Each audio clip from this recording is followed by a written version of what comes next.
Welcome to the Vin Armani Show. We are streaming live on YouTube at youtube.com/Vin Armani. Also on Twitter and Periscope at Vin Armani is my handle there. We are proud members of the Activist Post Podcast Network, so you can check out all of our all of our audio archives at activistpost.com. Well, it's 10 a.m. Monday morning, and we are coming to you from fabulous Las Vegas, Nevada, and it is super fabulous today. Like the weather, it's got to be closing in on 80 degrees outside. It's just absolutely beautiful. So if you're in the cold, sorry about that, but I'll be there later on this week up in New Hampshire. So I'm taking in this warm, beautiful weather. We have a great show planned for you today.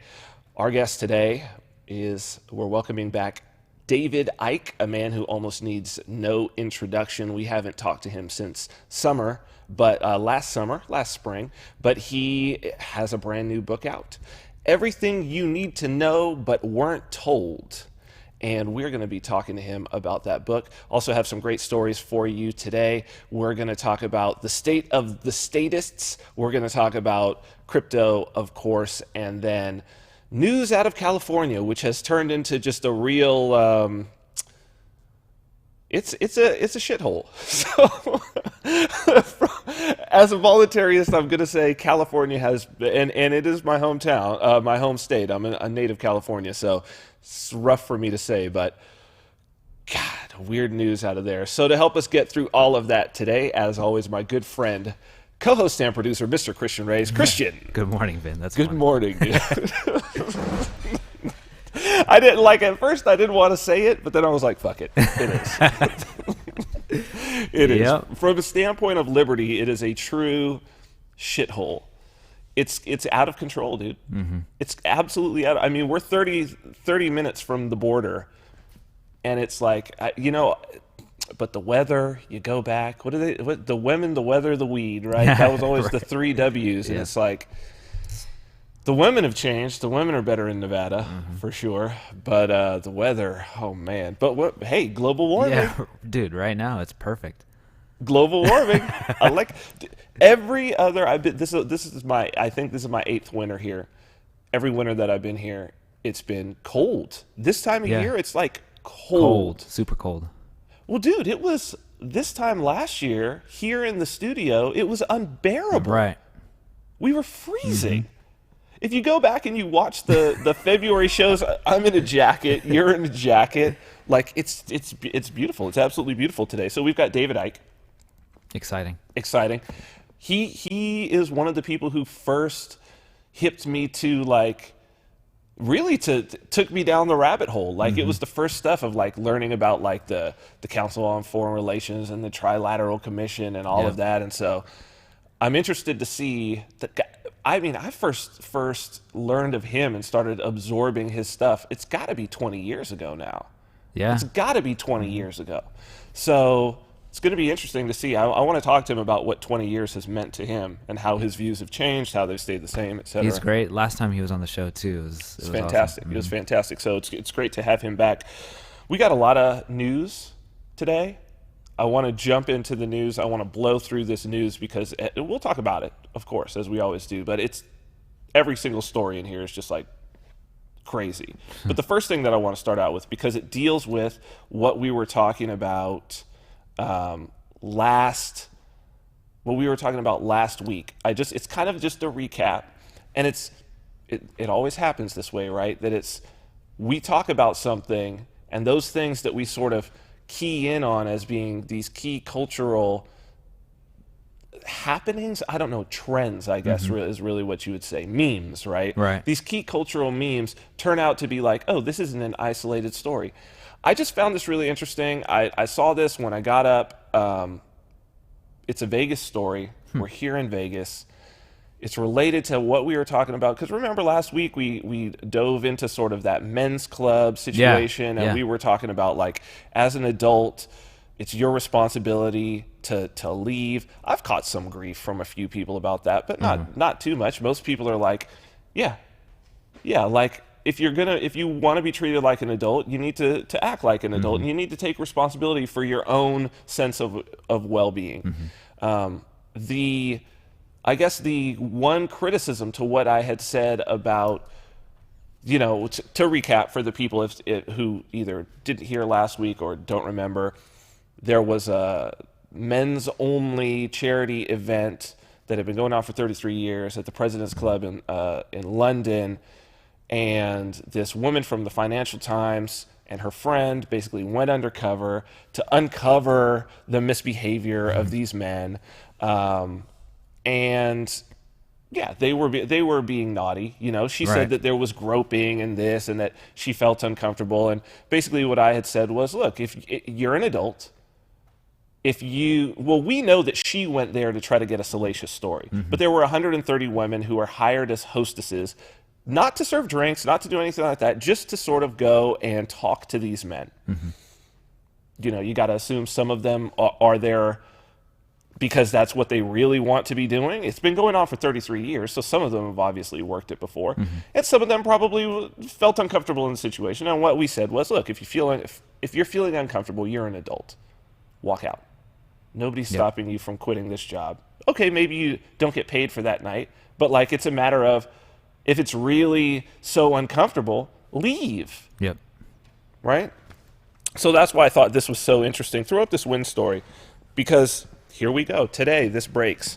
So we know that Steve Wynn had quit as the head of fundraising for the Republican National Convention, a national committee, because he was accused in documents that a lawsuit that his ex-wife had filed. She got kicked out from the board of directors of Wynn Hotel Group.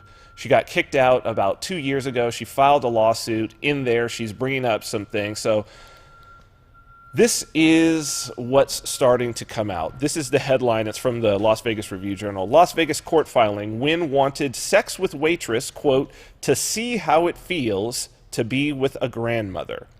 Billionaire casino developer Steve Wynn faced allegations of pressuring a waitress into sex about 30 years ago, allegedly telling his employee he had, quote, never had a grandmother before and wanted to see how it feels, according to a court document and interviews with multiple sources. Wynn, the CEO of Wynn Resorts, was accused of sexual misconduct by several employees in a Wall Street Journal story published last month. Wynn has denied the allegations in the Journal report, which claims Wynn pressured a manicurist into sex and later paid her a $7.5 million settlement. A previously undisclosed court filing details additional allegations against Wynn at the time he ran the Mirage. These claims are being reported here for the first time. The allegations were the subject of a Review Journal article that was written in 1998, but the newspaper ordered the report not to be published. The grandmother, who is now 75, spoke with the Review Journal last week on the condition that her name not be used. At the time she worked at the Mirage, she was a single mother supporting 8 children.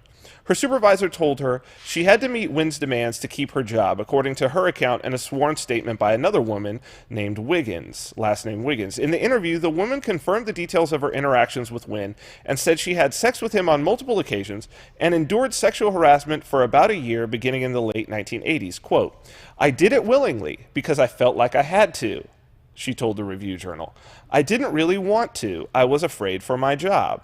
Indiana University law professor Jennifer A. Droback, who specializes in sexual harassment, said the woman was coerced into sex if she believed she could lose her job. Quote, acquiescence is not consent, Droback said, adding that courts have made that distinction.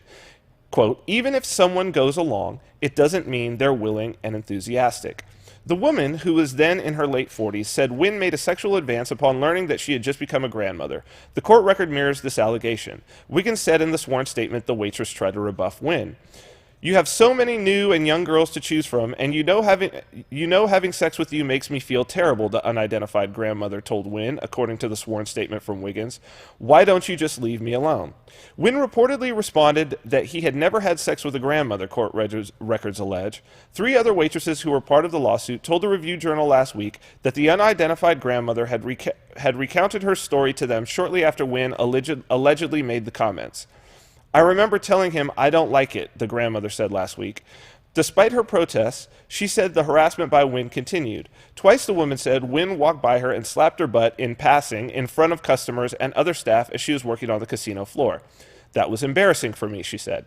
Wynn often singled her out to bring him drinks, even if he was in another server's section, she said. Quote, I have 8 children to support. I need this money, and it's not right for the other cocktail waitresses, she told him. He only laughed. That's what he does. Laugh. I felt so uncomfortable. Eventually, after one of her shifts, Wynn told her he wanted to talk to her and invited her into a hotel room, she said. In the room, they talked, she recounted. According to the woman, Wynn then asked her for oral sex, which she says she performed on him. After that, the two had sex on multiple occasions, she said. Quote, he didn't force me or anything, but I did go, she said, but I felt so uncomfortable. So, Christian, here we have Steve Wynn being a complete and utter scumbag. There's no question about that. Let me just begin with that. Steve Wynn, if this is true, if what is being alleged here is true, Steve Wynn is being a scumbag. He's running the Mirage Hotel. Mm-hmm. He's the big cheese. He's running the Mirage Hotel. He's set his sights on this woman for some reason, right? And he's after her. Now, she is worried that she's going to lose her job. Right. There's no threat from Steve Wynn in any of this alleging that she's going to lose her job. It's said that in this that her supervisor, she says that her supervisor had said to her essentially, oh, you better go along with this, otherwise you might lose your job, right? But there's no either you sleep with me or you lose your job, or threat. either you sleep with me or you're not going to get a job, right? Mm-hmm. And then she sleeps with him and she admits, I did it willingly. I went along. But I felt uncomfortable. And okay, I get that. That's an unfortunate situation. Yeah. This is a situation that she was in. She felt like she needed the money. Steve Wynn definitely took advantage of that fact, right, to get what he wanted. But as far as what it comes from in here, she didn't say no. Yeah. She didn't say no. He didn't force her. Right. He didn't threaten her. Mm-hmm. She just simply felt uncomfortable. The problem is that there's a narrative starting to be constructed here, and it's when you get to this attorney who says, this Indiana University law professor, Jennifer A. Droback, who specializes in sexual harassment, said the woman was coerced into sex if she believed she could lose her job. Quote, acquiescence is not consent. Even if someone goes along, it doesn't mean they're willing and enthusiastic. Now, there's a big problem there, because sex without consent is rape. If we're changing what the meaning of consent is, this woman is even saying, I went along willingly, but I felt uncomfortable. He didn't force me, but I felt uncomfortable. Mm-hmm. This is not somewhere where you want to lower the bar. We're talking about a Class A felony. This is a Class A felony. This is up what, we talk about murderers and rapists, right? Yep. Like, this is as bad, in our society, this is as bad of a crime as someone can commit. And what separates rape from not rape is consent. This is not where we want to go. Mm-hmm. This is not what even the people who are the most progressive in pushing this sort of Me Too narrative, this is not where we want to go. We do not want to get to a place where the waters are muddied on what consent is. Yeah. Where someone can turn around. Like, I'm thinking of the situation where it's like, woman meets a guy, right? She's maybe desperate for money in some way. Mm-hmm. She's lost her job, let's say, whatever. Meets some guy who offers to pay her rent, or maybe starts paying her rent, right? Pays her car note, helps her out. This is a common story. So she sleeps with him, mm-hmm. right? She knows, and he knows, if she stops sleeping with him, no more her paycheck. rent's not going to get paid, her car note's not going to get paid, right? Same situation here. She thinks, I've got these kids to support. If I don't sleep with this guy, I'm going to lose my job. It's not to say if I don't sleep with this guy, he's going to hurt me. If I don't sleep with this guy, he's going to prevent me from ever getting a job in Vegas. Mm-hmm. Not that. Nope. If I don't sleep with him, there's a chance that I could lose my job. No, it's probably a lot less than the chance of the hypothetical, but not so hypothetical woman, because this is a real scenario that happens thousands of times every day in this city alone, of the woman who knows, if I stop sleeping with this guy, even if maybe she's not attracted to him, even if maybe it makes her feel uncomfortable, if I stop sleeping with this guy, he's not going to pay my car note. I'm not going to have my car note paid. I'm not going to have my rent paid. So she's acquiescing. But this woman's saying acquiescence is not consent. So what? Are we going to say that now this woman can turn around and accuse this guy of rape or sue him for sexual harassment? That's crazy. You understand what I'm saying? Right. You don't want to muddy the waters on this. You don't want to set a precedent on this. No needs to mean no. Mm-hmm. Yes needs to mean yes. Now, obviously, if somebody's got a gun to your head and they're coercing you violently in the moment, and you truly feel like your life is in danger, that's a totally different situation than like, I'm not going to get a promotion at work. Right. Or I'm not going to get the best shift. Totally different. Like, where is the bar? Mm-hmm. Right? Because if the bar is that she felt like if she didn't sleep with him, then she would lose her job. Well, is the bar at I won't get a promotion?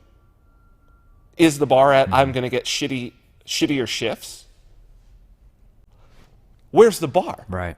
Like you can't have it be this subjective thing. And people need to stop and think, what world do you want to live in?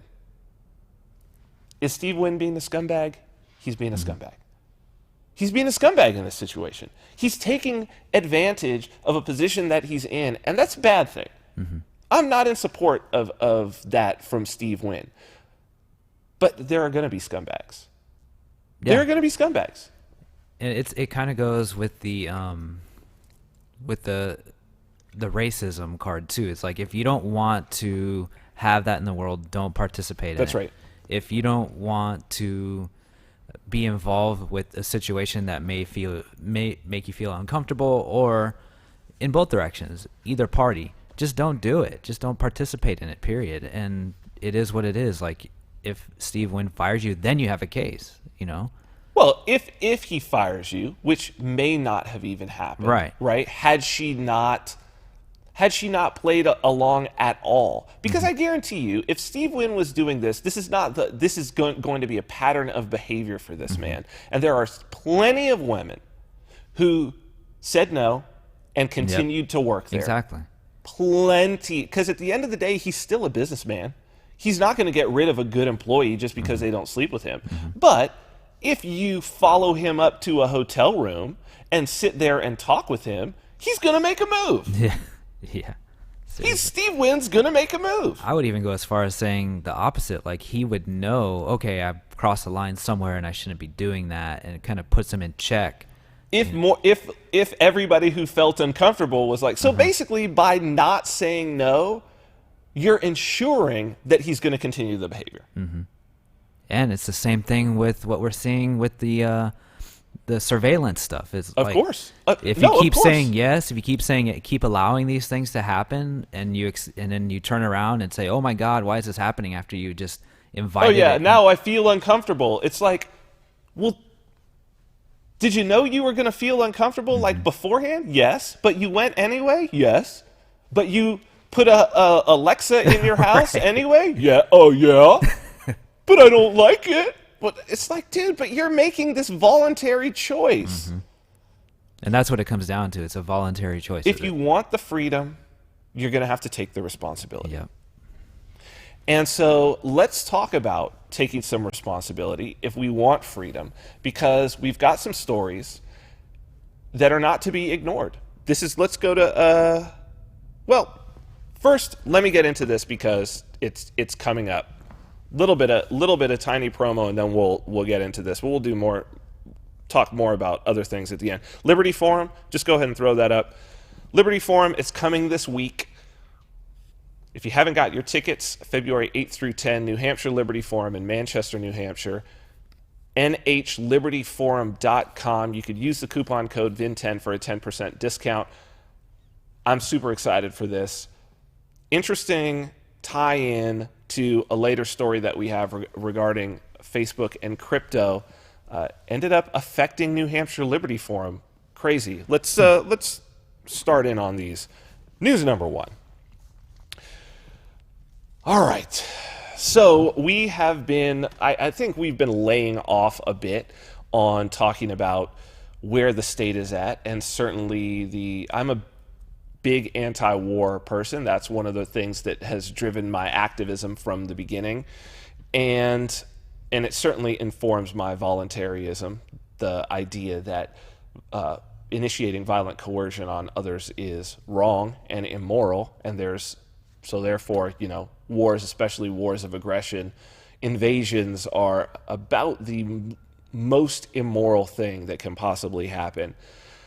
We've been calling for a while. I made a prediction, and I said something, towards, I guess that was, when was that? I guess that was last summer that I said that it feels like we're coming into the time that was like the time right before 2001 and the things that happened with 9/11.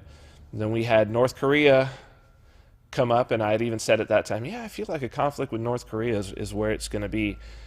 Trump said something that I think we should all be paying attention to and should give you pause, something that has not been heavily covered in the media, and maybe it's because the people lack context. But I think those people who have been paying attention, a lot of absolutely listeners to this show, and people who have paid attention to David Icke, will know that this statement, this statement should give you pause. Let's go with this Trump event.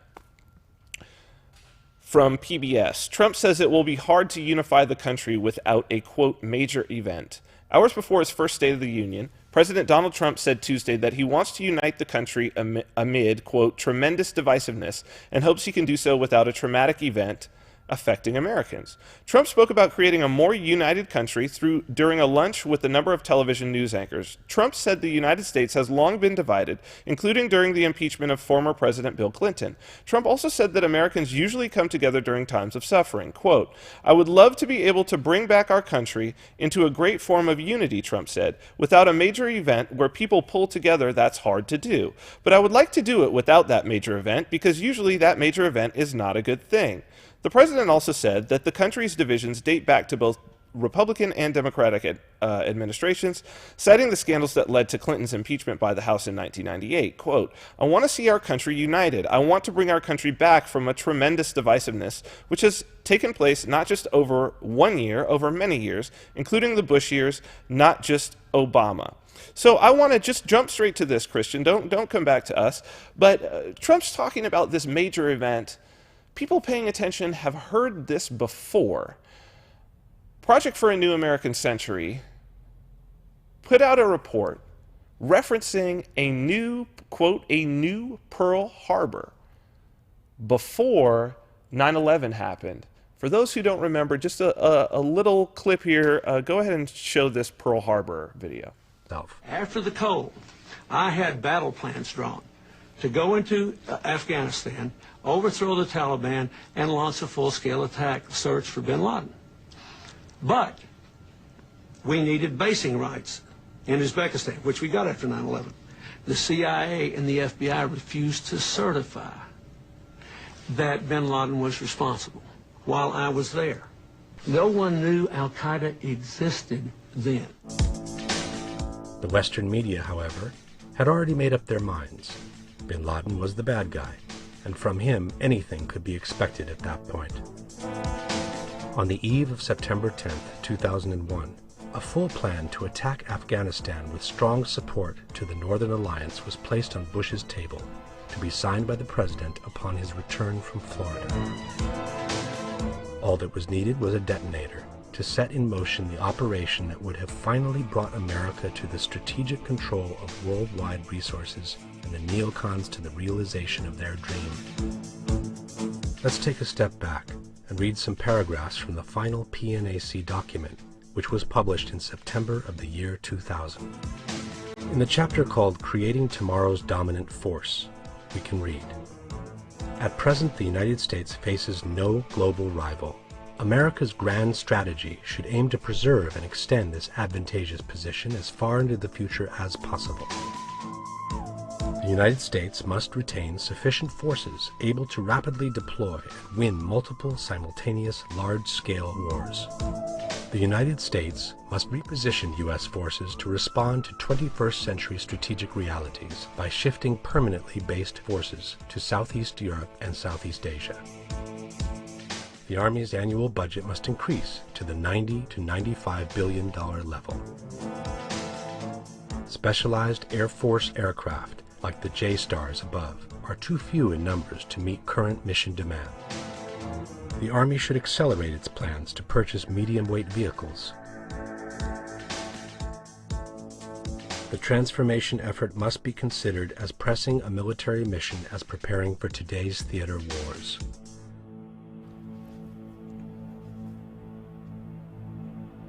Further, the process of transformation, even if it brings a revolutionary change, is likely to be a long one, absent some catastrophic and catalyzing event, like a new Pearl Harbor. So, new Pearl Harbor. And here we have Donald Trump basically echoing that same sentiment, some sort of a major event that won't be good. That won't be good. Now, what's interesting, you know, they specifically said a new Pearl Harbor. Pearl Harbor, of course, in Hawaii. We had this weird thing with the alert happen in Hawaii. The story has kept changing. The latest story, I think, is very, very important. Let's go to Hawaii. This is from Hawaii News Now. Hawaii button pusher says he was 100% sure missile threat was real. Utter hell. That's how the former state worker who sent out an alert to all Hawaii phones about an inbound ballistic missile describes his life these days.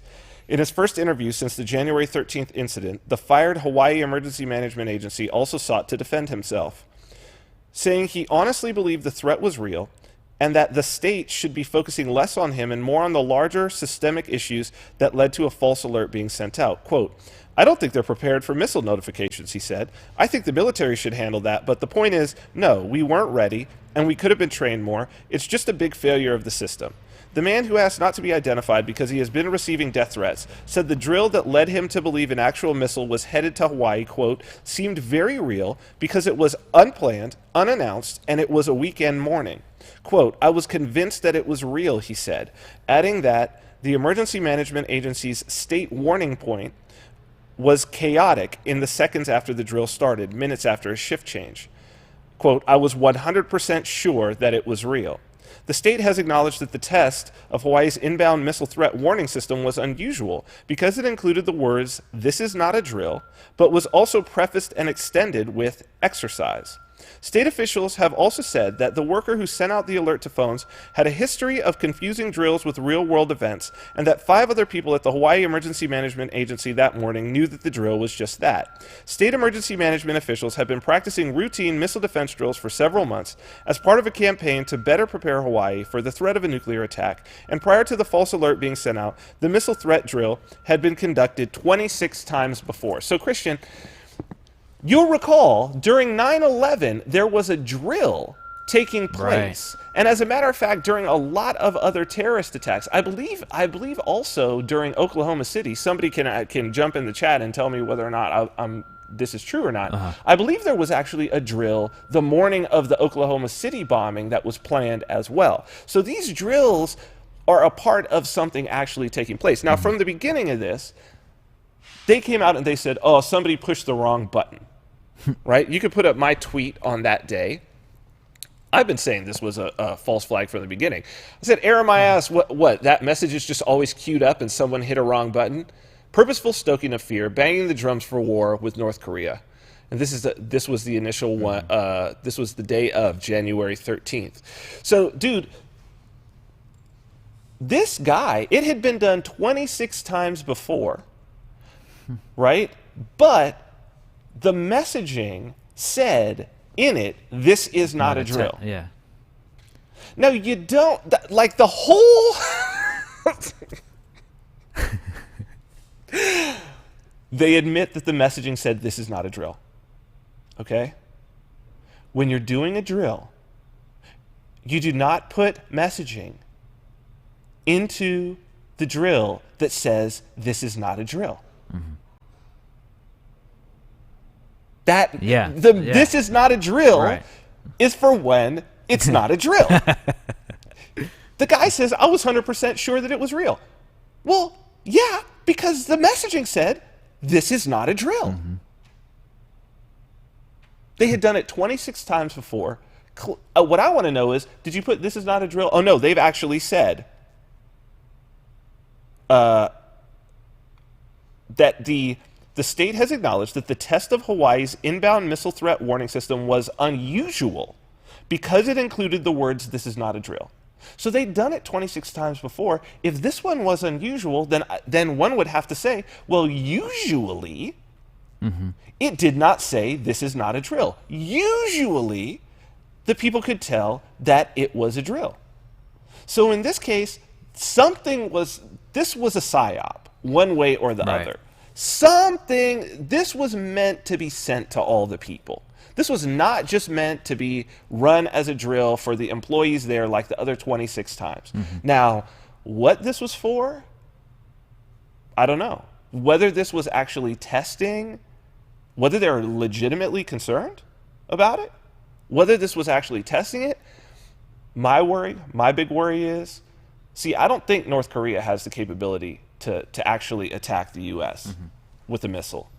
My worry is a false flag of a missile being shot from North Korea, even if it's shot down, but that it's actually being shot from one of our or an ally's submarines or something sitting off the coast of North Korea, shooting it, making it appear as though it's come from North Korea. Right.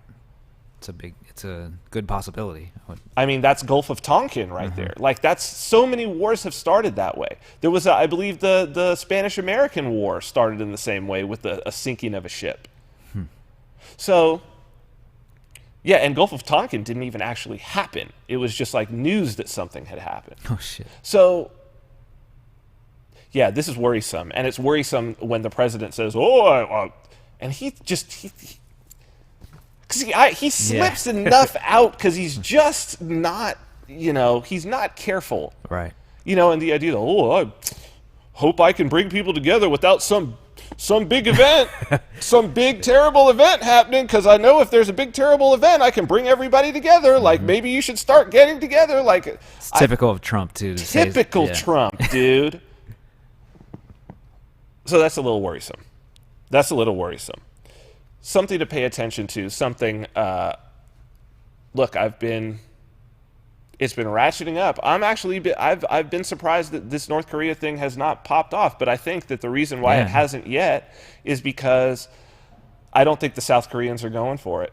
They reached out. They allowed North Korea to be in the Olympics. They invited them to the North Korean Olympic female hockey team to train with the South Korean female hockey team. Like but because they're Koreans, dude. Yeah, they're awesome.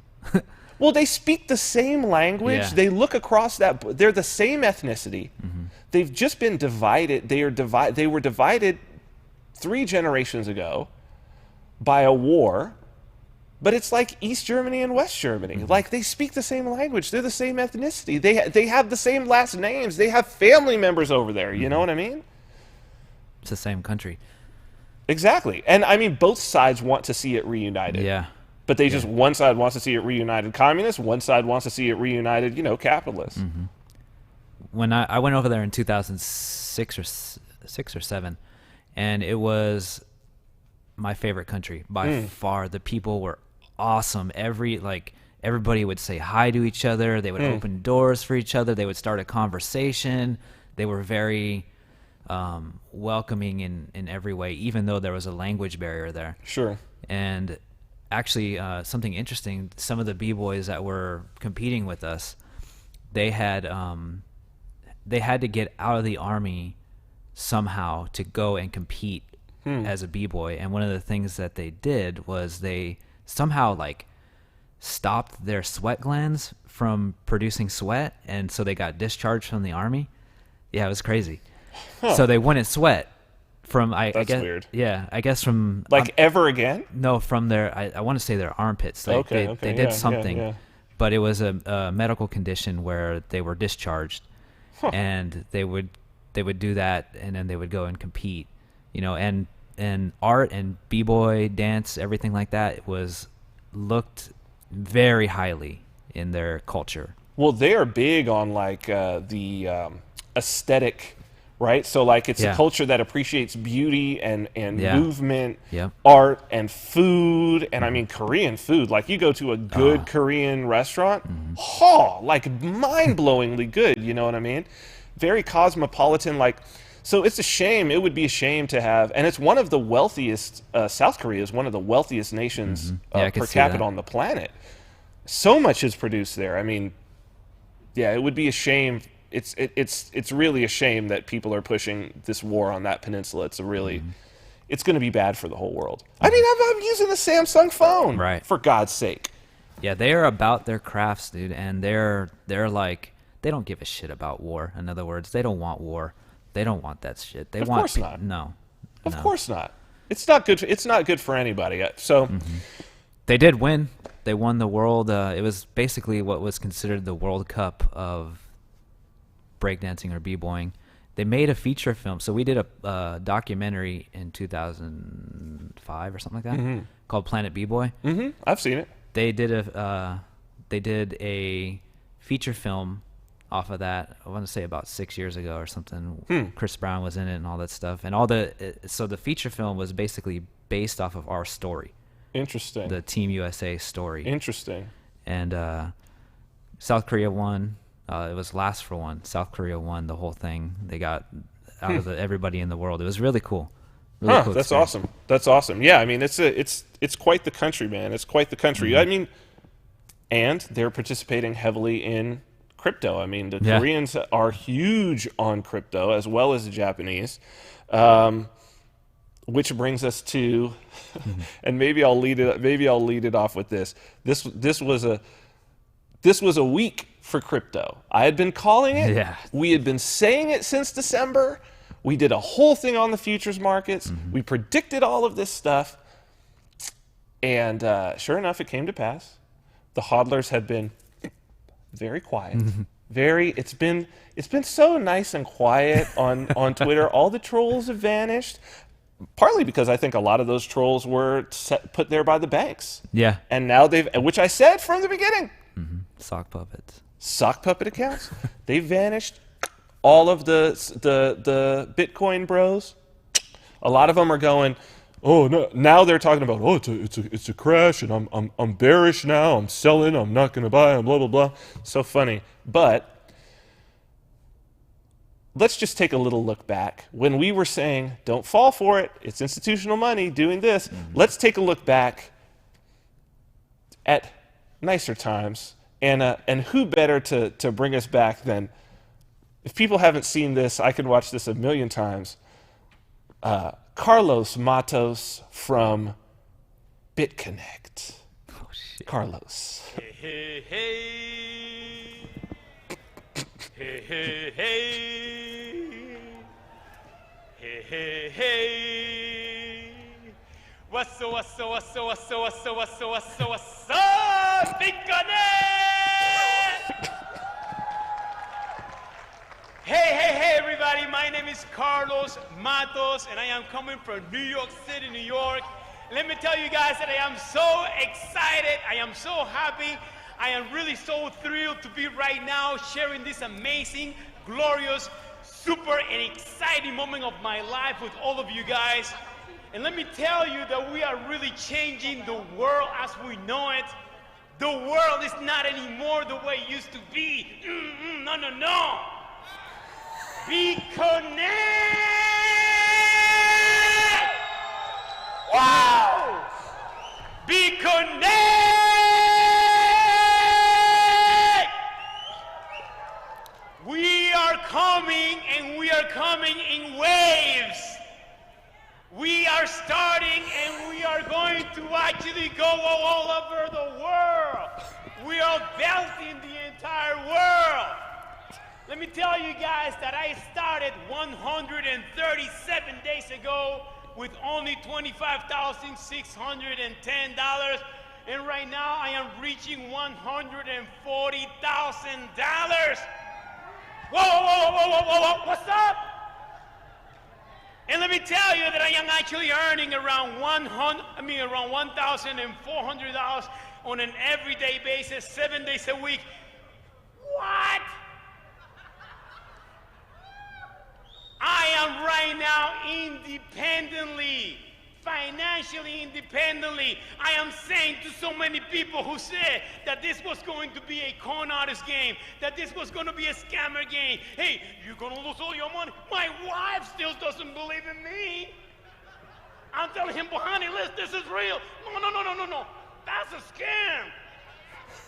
And I said, but wait, I'm going to go to the bank. I'm going to get my Bitcoins. I'm going to actually put it into dollars. Here, they're right on the table. No, that's money that you took from another account. I'll say, what am I going to do? Then I said to myself, you know what? When I am starting to put $10,000 a day on her, right on her, on her table, then she's going to say, whoa! Yeah, okay, that's real. So guys, I want to tell you something. Faith and belief is the one thing that we all need to be able to change the world. And right now, I believe that in this room, we have the seed that's going to germinate and that's going to explode into an amazing opportunity for us to change this entire world. I am so proud, I am so honored, I am so excited to be here right now. And let me tell you something, that each and every one of you has the opportunity to become like those amazing people that we know here from Vietnam. Hey, my people from Vietnam, making so much money that they can probably have a real hard time counting it. So guys, let me tell you, I love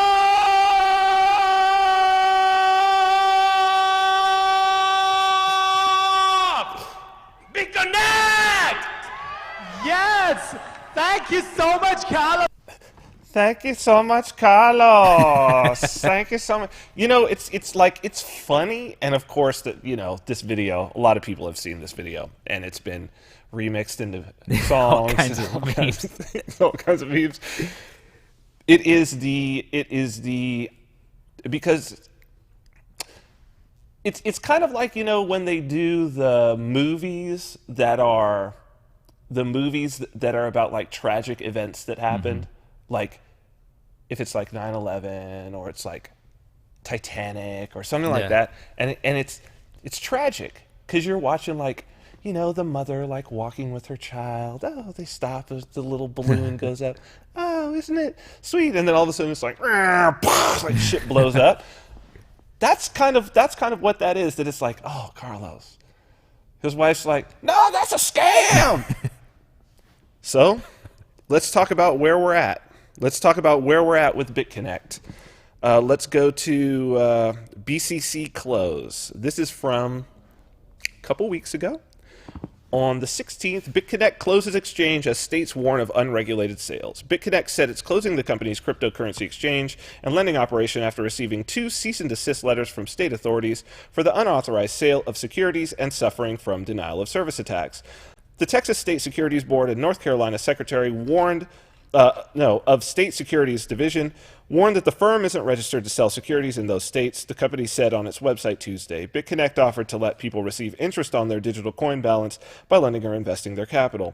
BitConnect's token, BCC, was among the world's top 20 most successful tokens until its price plunged 65% since January 3rd as the states announced actions. Launched a year ago, the coin still has a market cap of almost $1 billion. States are becoming more active and joining federal authorities in going after businesses related to Bitcoin and other digital currencies that they allege try to avoid proper registration. The Securities and Exchange Commission recently halted an initial coin offering in which a startup issues shares to raise funds of Munchie Incorporated after it was found to have offered unregistered securities.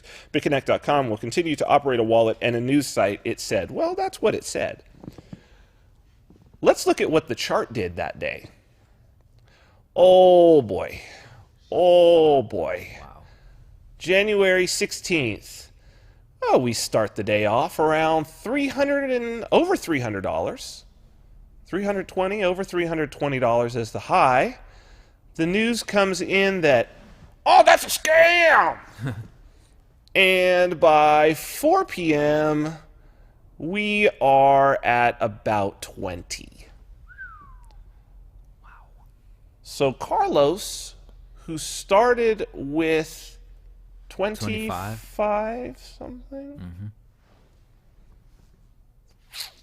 had he started at that high, would be down at 15. Well, he's down below $2,000. If he was at 150, he would be at around 10,000, which would be 10,000 less than he started with. I wonder how his wife is taking it. Now, I'm going to say we predicted this. Yep. But some people will be like, no, Vin. You didn't predict this. This is not what you predicted. You predicted something different. What was it that I predicted? Let's do this BCC Vin. For them to make an absolute killing. So what do they get? One, they get to win and make insane profits on the future side, both from the trading up and down and from taking the short position. That's the first thing. So they get to double dip there. Two, they get to strike a massive blow to cryptocurrency. Just in terms of the confidence, right? And to show, oh yeah, this is just a silly, this was nothing, this was a bubble, this was tulip mania. It has they're already throwing the narrative, it has absolutely no use, all of this, which BTC has no use besides this. But it's going to tar all of the entire sector, right? Most importantly, number 3, there's going to be all these people, mom and pops, who are unsophisticated investors who have just in the past month or so bought Bitcoin, who when that price crashes, because these big trading houses have crashed it on purpose, they're going to be screaming out, I lost money, it was a scam, somebody's head has to roll, there's going to be a Madoff, just like there was, right? Madoff had nothing to do with derivatives. Madoff had nothing to do with any of that shit. He had nothing to do with AIG. He had nothing to do with Bear Stearns and the things that they did. Madoff was just a straight up fucking Ponzi scheme. So I have a feeling, mark my words on this, these BitConnect people who are basically doing a Ponzi scheme, their heads are going to roll. They're going to be the sacrificial lamb. Oh shit. But at the same time, this market's going to be dropped. There's going to come a demand from those, they're going to trot out these moms and pops who lost their money and say, the government needs to crack down, the government needs to regulate, but financial regulation is a revolving door between the big trading houses. So you go from being the CEO of Goldman Sachs to becoming the Treasury Secretary. That was December 11th. Crypto was on an absolute tear. Nobody was saying that. And that wasn't long ago, too. That's crazy. That was December 11th that you and I had that conversation. Crazy. Feels like it was years ago. And it happened exactly. Exactly, dude. Exactly. Yeah. And actually, like 3 weeks ago, maybe a month ago, I saw the article about that, and I was like, Vinstradamus strikes again. Well, here's the deal. Because people are like, no, man, but BitConnect just... They just closed their thing. Vin, you said they were going to get put out like Madoff for running a Ponzi scheme. Vin, that's what you said. Well, this week, let's go ahead Ponzi. Let's do it. From CoinDesk, BitConnect hit with second lawsuit over Ponzi allegations. A new lawsuit has been filed in connection with the controversial BitConnect cryptocurrency investment scheme. The second such case to be filed in the past month. The lawsuit, filed on behalf of Kentucky resident Brian Page, names BitConnect International, BitConnect Limited, BitConnect Trading Limited, and Ryan Masson as defendants. Submitted on Monday, Page is seeking to recoup losses incurred when the price of BitConnect's token BCC tanked following the news that the exchange was shutting down its lending and exchange platform. As of press time, the BCC token is trading at roughly $6.20, representing a significant plunge, given that it traded above $300 a month ago. In the suit, Page accuses BitConnect of operating a Ponzi scheme, noting that investors were required to transfer their cryptocurrencies to the exchange in return for BCC tokens, which would then act as the primary investment. Page cited BitConnect's claims that it would provide a 3,000% return over the course of a year or a monthly return of 40% as reasons why investors would use BitConnect. While Page acknowledges that BitConnect includes a disclosure that investors may not see a return on their deposits, the disclosure does outline various reasons why this may happen. The filing continued, quote, not listed in that disclosure was a risk BitConnect could unilaterally shut down its lending platform, convert all of people's investments into BCC, tank the market for BCC by eliminating any future value of BCC, and close up shop. The suit also claims that Ryan Masson, an Oklahoma resident, acted as an unregistered agent for BitConnect and had profited from misleading investors about the potential returns they would see. Unlike the previous legal filings submitted in Florida by the law firm Silver Miller, Page's suit limits itself to the companies associated with BitConnect and Masson. Still, both lawsuits were filed in an effort to seek recompense for every investor who lost money in BitConnect. So, Christian, this is playing out exactly like 2008 played out. What did I say there? Madoff had nothing to do with AIG. Madoff had nothing to do with Bear Stearns. BitConnect had nothing to do with the market manipulation, with the futures markets, with the reason why the market is moving in the way that it is. BitConnect was a straight-up Ponzi scheme from the beginning. It was just a Ponzi scheme using cryptocurrency. It had nothing to do with cryptocurrency. It was the same. I just watched, there's a movie, I believe it's called The Polka King. It's fucking great. It's a true story that I had known about. It's Jack Black plays this Polish guy who was like a polka band leader in Pennsylvania, somewhere in Pennsylvania. The Polka King of Pennsylvania, Jan Rohan or something like that. No, Jan Reuven was a guy here. Jan something, right? Jan something. I forget the guy's name. Somebody will say it. Oh my God, great movie. Great movie. He actually ended up winning a Grammy, this guy, at one point, for polka music. But he was running a Ponzi scheme of like in the Polish community in Pennsylvania. Very successful Ponzi scheme for a long time.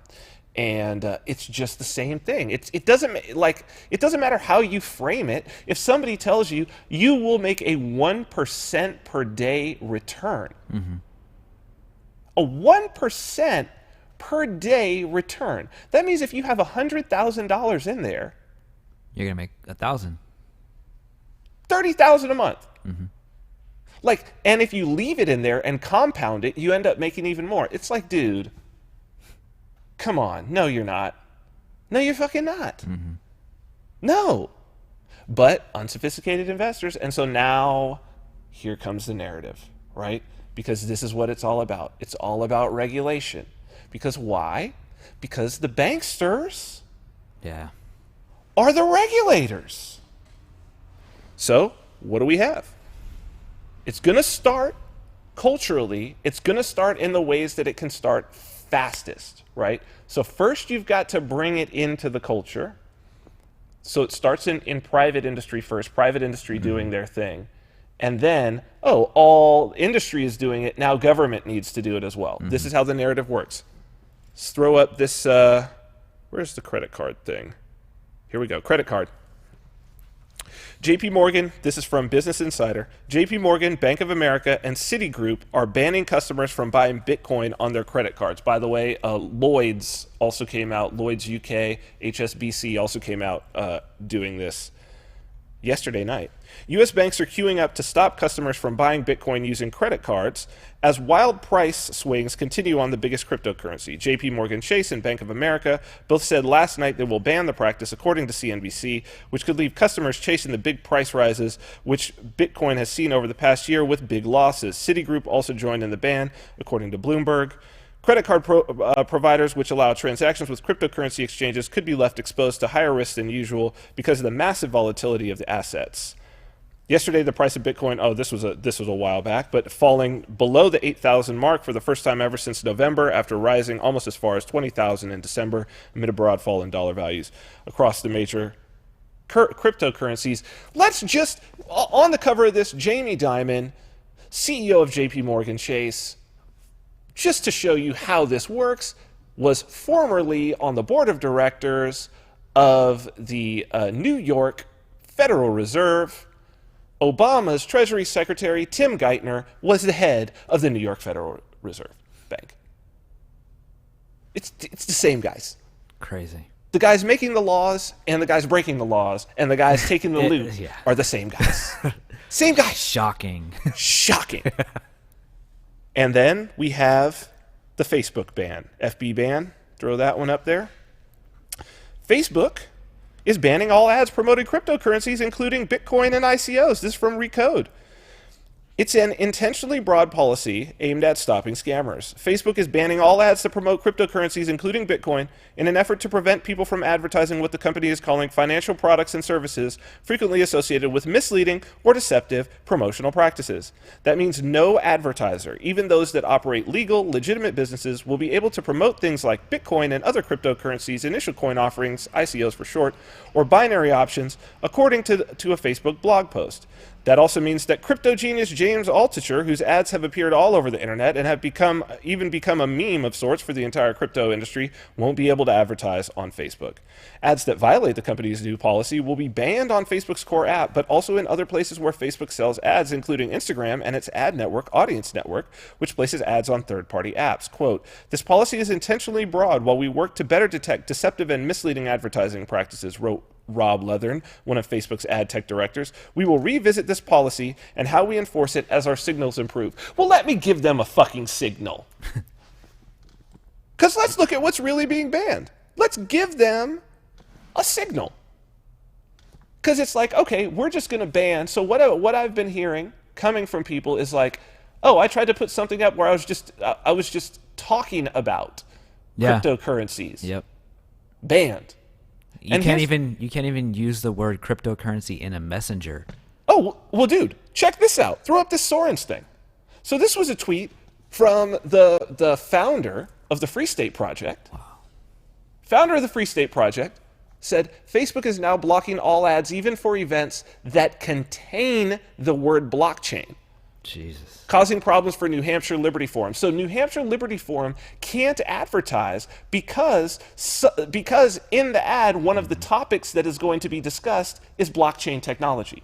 You can't even advertise a talk about blockchain technology. The technology, never mind the cryptocurrency. Mm-hmm. I'm going up tomorrow, up to Reno, for and it's going to be attended by a bunch of state reps and all of that. It's called it's a blockchain conference, but it's like Designing Nevada's Future or something like that. Mm-hmm. Businesses, politicians, all of that going up there. It couldn't be advertised on Facebook. It's crazy. This is how it starts, man. This is how it starts. So, things to be aware of. Very important things. You can come back to us, Christian. We've got, before we go to break, want to say to you, great job on the meetup. Oh, that was great. It went well. I know I had to leave a little bit early, but how did it end out? It ended out good? It was really good, dude. Everybody was engaged. I think that they were there primarily at first for like investing purposes, mm-hmm. and we got to kind of open the doors to a whole new area of opportunity for them. So they were asking a lot of questions. A lot of people were going to the Facebook group, Crypto and Blockchain, for more information. They were going to the meetup and posting pictures and stuff like that. So a lot of cool stuff. Good. A lot of cool stuff. Good. Yeah, it was good to see the turnout being what it was. I know that this thing is definitely going to grow. People had flown in from other places, mm-hmm. and it's good. What's interesting is, I know there were some people there who were just trying to putting their toes in the water. Yeah. But those people who are about Bitcoin Cash, it really does seem like that's where sort of the true school individuals are coalescing around that cryptocurrency. But it's because we're going back to what Bitcoin was in 2012. Yeah. So it's good, dude. And thank you for putting that on. It was great. Thank you, man. It was cool to be in the distillery, and so I look forward to us doing that. Yeah, doing some more. that lecture that you did was great. Oh, thanks, dude. Yeah. Thank you. So what do we got? I think we're coming up on time. Let's go to break, see if you can bring David up. And yeah, guys, we'll be back with David Icke.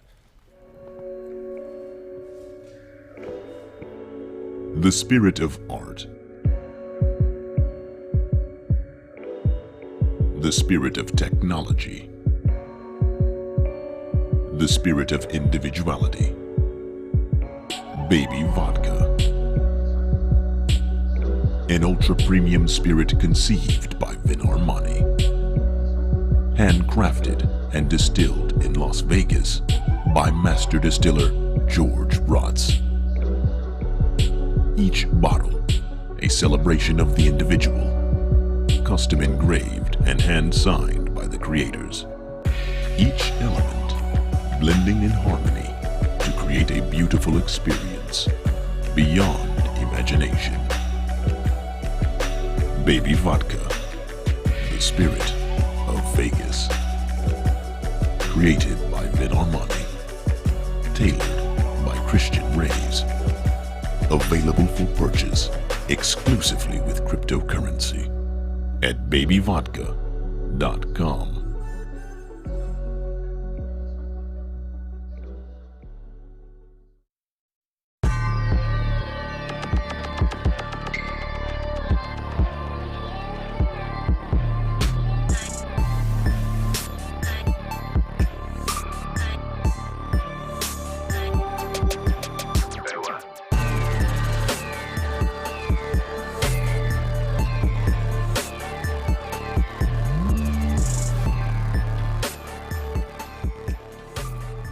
Welcome back to the Vin Armani Show. We are streaming live on YouTube at youtube.com/Vin Armani, also on Twitter and Periscope. At Vin Armani is my handle there. And we are proud members of the Activist Post Podcast Network. You can check out all of our audio archives at activistpost.com. Before we get to our guests, I want to talk to you a little bit about counter markets. Counter Markets, trends and strategies for maximum freedom. You can get your first issue for free at countermarkets.com. Even more importantly, for those of you who are subscribers, you may have been following, if you follow me on social media, or Christian as well, or if you follow Counter Markets, we have a secret BCH project, which is becoming a little less secret now. More people have gotten a chance to use it sort of in our very, very closed beta. We're putting it into beta.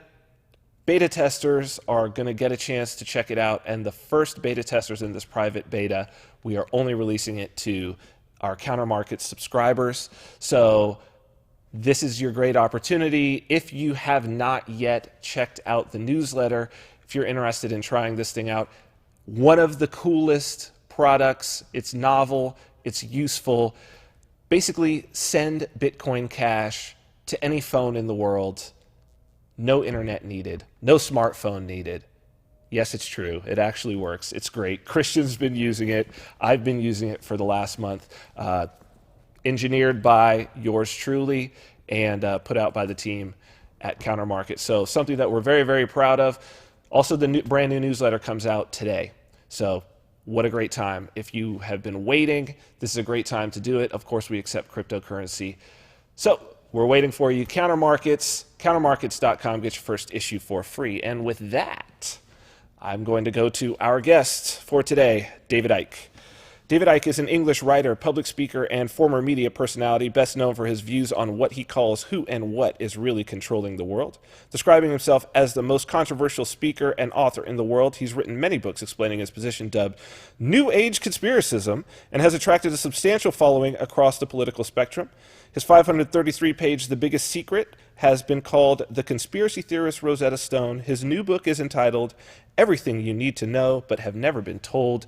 David Icke, welcome back to the Vin Armani Show.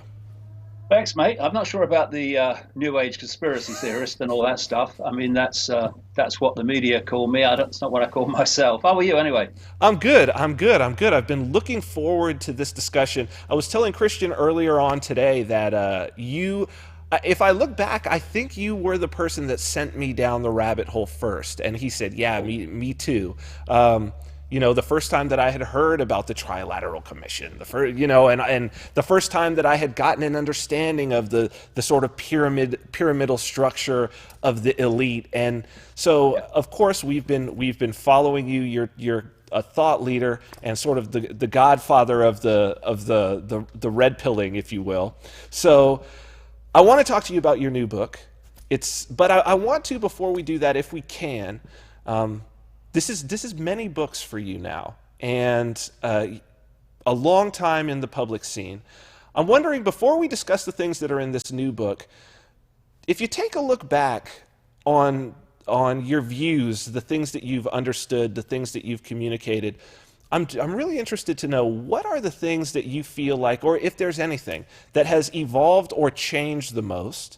And what aspect of your understanding has become even more solidified? Or what did you start out with that was totally right on from the start? And what do you think is the thing that's changed and grown the most? Well, I don't think it's about change. I think it's about greater understanding.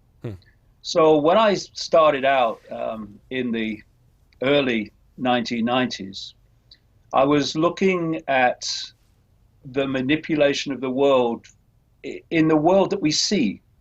You mentioned the Trilateral Commission. It was about organizations that you could name, people that you could see. And then the rabbit hole opened up, and it went deeper and deeper and deeper and deeper. And the deeper you go, the greater perspective you have on what went before. So yes, there are organizations like the Trilateral Commission, the Bilderberg Group, the Council on Foreign Relations, that are manipulating events. But it's not coming from there.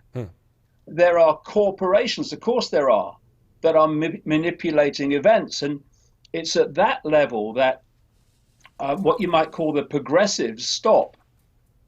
They say, yes, it's the corporations, and it's about more and more money and what have you, and more control of the markets. Well, at one level it is, but it don't start out there. Corporations are not the origin of the manipulation they express. They are a vehicle for it. So what's happened year on year on year on year, right up to present day, is that I've gone deeper and deeper in the rabbit hole and got a greater and greater perspective about the world of the seen by understanding more and more about the world of the unseen. And that's been the journey.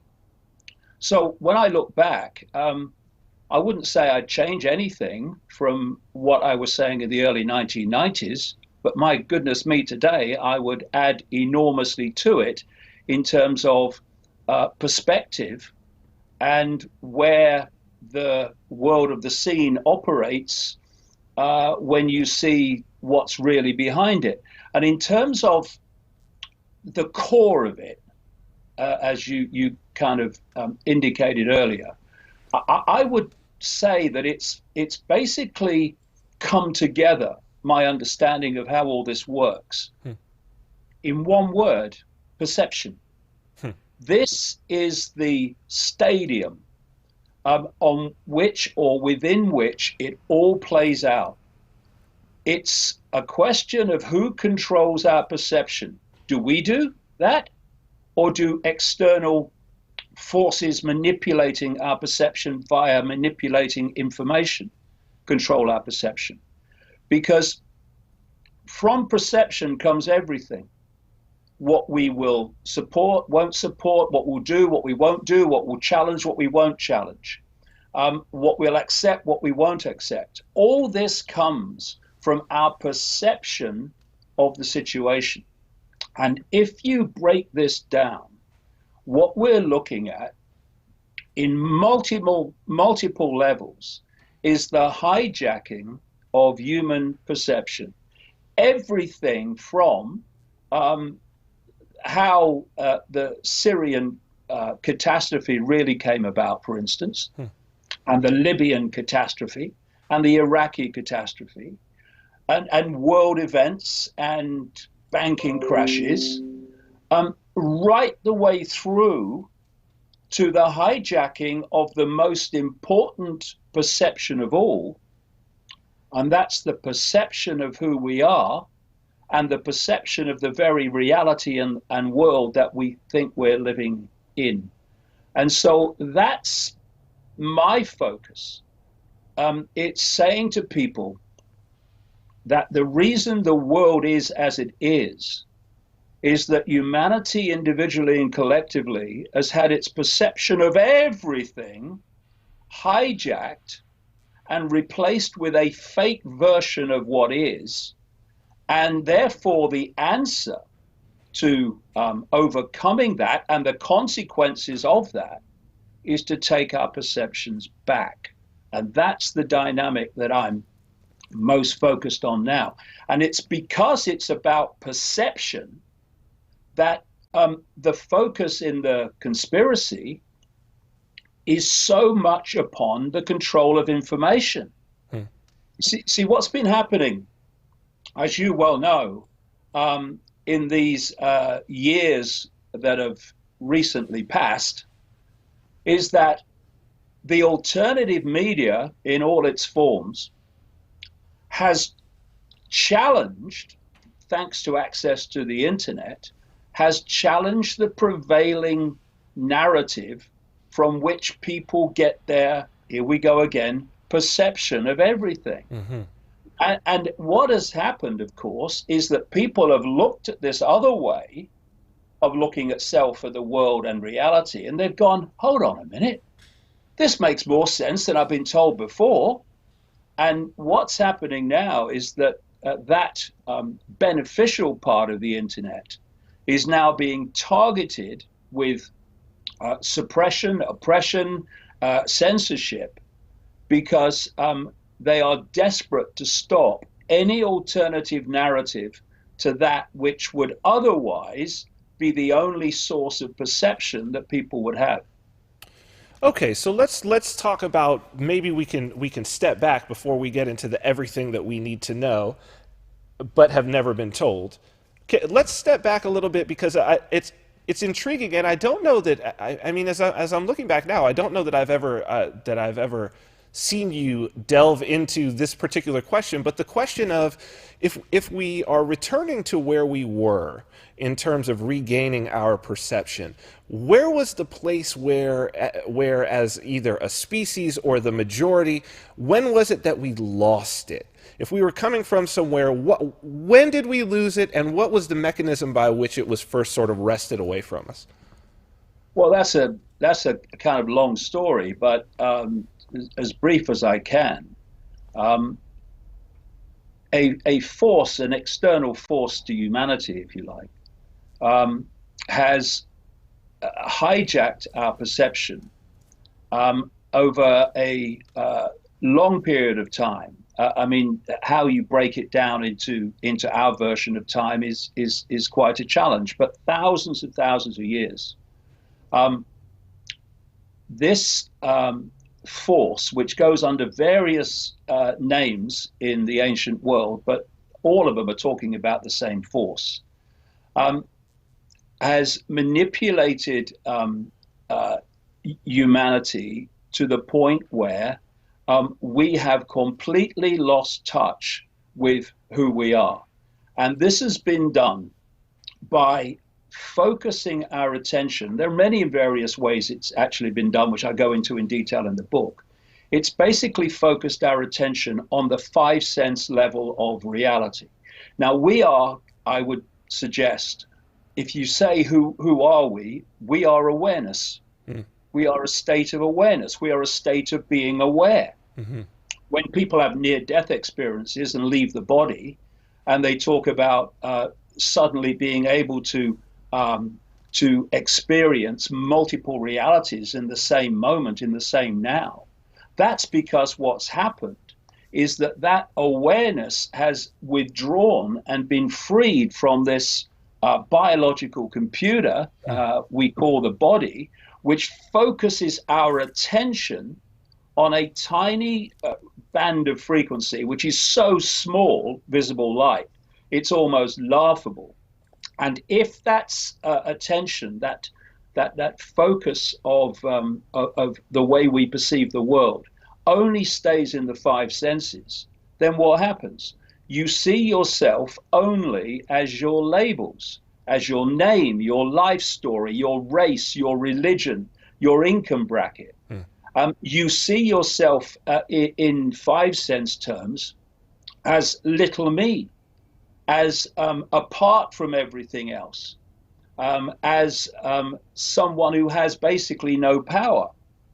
And once we reach a situation where we perceive ourselves as apart from everyone else, then you've got all the fault lines of divide and rule that you can play people off against each other. So instead of focusing on the fact that we're all being manipulated, we're too busy fighting each other and being in conflict with each other. So while that attention again is on fighting each other, we don't see the fact that all of us have the same strings attached to the same hands ultimately.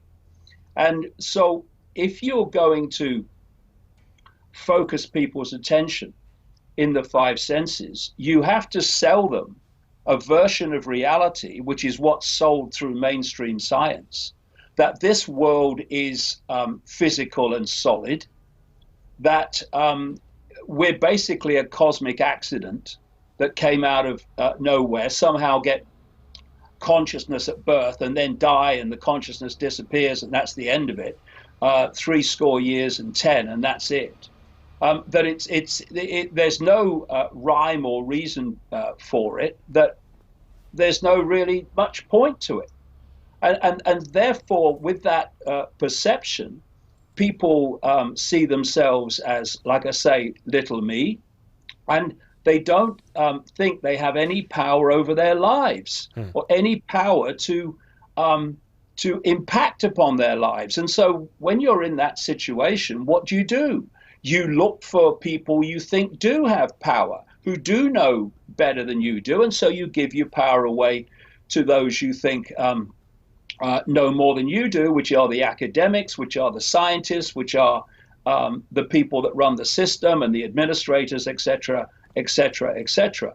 And so we are constantly living powerless lives because we think we have no power. And we fall into this self-identity that I call phantom self, which is basically all the labels that we give ourselves and people give us. We think that's who we are. It's not. That's what we're experiencing. And what is happening now, because this process of pulling us out of the infinite awareness, the expression of infinite awareness that we all are, this point of attention we all are within infinite awareness, is so important that we are focused on the five senses. We're now seeing more and more the manipulation of people into smaller and smaller and smaller minutiae versions of phantom self. So now we have these long series of letters which are being added to all the time to have to describe our sexuality, our race, or whatever in the minutiae, like I say, of detail. So actually the sense of who we are is getting smaller and smaller and smaller if we fall for it. We're no longer just a man or a woman anymore. We're a certain sexuality of woman. We're a certain sexuality of man and all that stuff. And a certain gender here or whatever there. And what then happens is we pull ourselves further and further in our understanding of self from the awareness that we are into these smaller and smaller and smaller labels. And so what I'm focusing on very much, and have done for a long time, is looking at the nature of reality and the nature of who we are, and saying, hey, first of all, we've been sold a complete lie about the nature of reality itself. We're living now in apparently a solid world, and we're interacting with a solid world every day, but the world isn't solid, provable fact. So what else can be incredible and fantastic when we're living in a solid world, we think, and it isn't? And when you look at yourself from a perspective of, I'm not David Icke, I am infinite awareness having an experience called David Icke, having a label called Born in Leicester, England in 1952. That's not me. That's the experience my consciousness is having. When you come from that point of self-identity, I am consciousness having an experience, instead of identifying the experience as who you are, everything changes. You realize that actually you have infinite power. You have infinite ability to understand, to see the world as it is. And the only thing that's stopping you is your sense of limitation, your sense of, I am little me, I am Ethel, works on the checkout at the supermarket. No, you are infinite awareness having that experience. And this switch in self-identity from the labels to I am infinite awareness is fundamental to breaking this trance that humanity has been put in systematically, so that we believe in a world that doesn't exist, and we have a self-identity that is absolutely not who we are. Again, perception of self, perception of the world. It's been hijacked. It's nothing like we've been told. This is the stadium on which it's being played out, and this is the stadium on which, or in which, this conspiracy will fall. It's no good, thinking we're going to fight the conspiracy by stockpiling weapons and having meetings and someone taking minutes. That's not going to get anywhere. Never has, never will.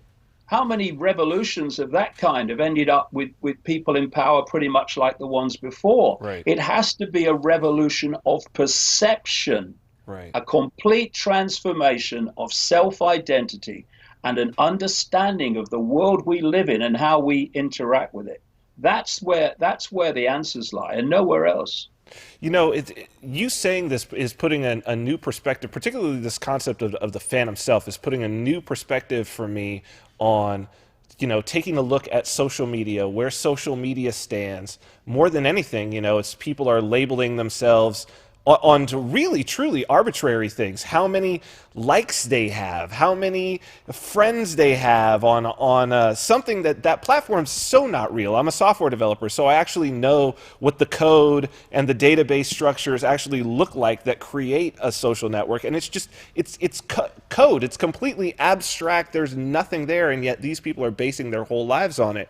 And then we see, it makes sense to me now that the social media platforms would be cracking down on people like you, on people like us, trying to remove any thought that, oh, hey, you're bigger than what's going on your little profile and the people attached. I wonder your thoughts about that. Well, I mean, everything is an expression of everything else. So the bigger picture expresses itself in the apparently mundane. So let's take this perception and this hijacking of focus, even on the mundane everyday level that we see now. I was born in 1952. I was born into a very different world, really, to the one we live in now. And in those days, you spoke to people, expansion, looking outwards. You talked to people. You had conversations with people.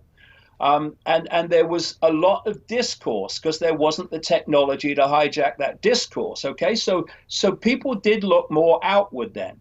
Now, where are vast numbers of people looking every day? At their phone. There. Exactly. Now, what is that but the hijacking of focus and Right. the concentration of focus on one dot. How on earth are we going to connect the dots to see the picture, the tapestry? Whoa, that's what's going on when we're focused on a dot, and that's all it is. And you see, what's happened here, this has been a long unfolding story. This is not happening randomly. This is not happening by chance. This is a long unfolding story. I explain it in the new book very clearly. What has been happening is that the internet was created by and through this technological development arm of the Pentagon, DARPA, Right. to be the means through which humanity received its information. Information leads to what? It leads to perception.